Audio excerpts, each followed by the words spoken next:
Well, coronavirus restrictions get lifted in Virginia on Friday just in time for the Memorial Day weekend. That means no more social distancing or capacity limits. The economy seems primed for recovery this summer, but Dan Kennedy found that some Virginians face a longer road back.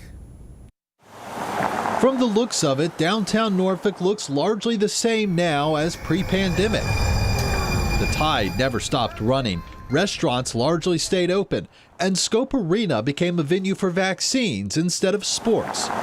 But just across West Brambleton Avenue in the Young Terrace community, there's a struggle inside some of these homes made worse by the pandemic. It's something you probably wouldn't know unless you lived there.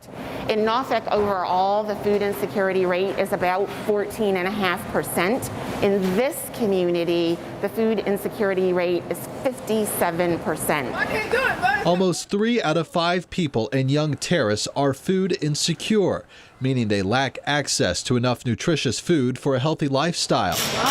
Emma Inman from the Food Bank of Southeastern Virginia and the Eastern Shore says the pandemic only exacerbated existing racial inequities. In other words, minority communities like this one were hit hardest this past year by hunger. People had job loss, offices closed, restaurants closed, impacting folks' ability to bring home their regular income, and certainly that exacerbated the levels of food insecurity that we've seen. The food bank saw the need in Young Terrace and opened this food hub half a mile from the old Save-A-Lot. It's basically a mini grocery store open for a few hours once a week.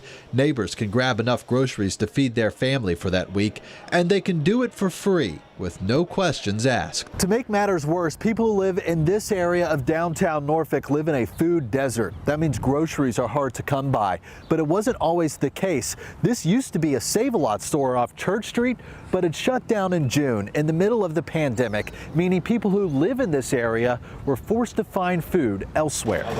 Getting healthy food to hungry people is a challenge not just in Young Terrace, but the entire region. Food insecurity jumped 20% across South Hampton Roads during the pandemic. How many we got? 4?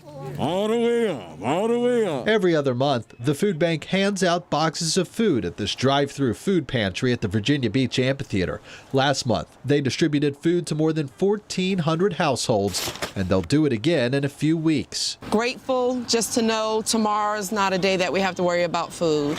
Despite the coronavirus becoming more manageable, Inman fears the pains of the pandemic will last far longer for many of our neighbors. Throughout the last year, we've had folks coming who have never before in their lives needed to reach out for charitable food assistance. We are expecting to see those impacts for quite some time. All right.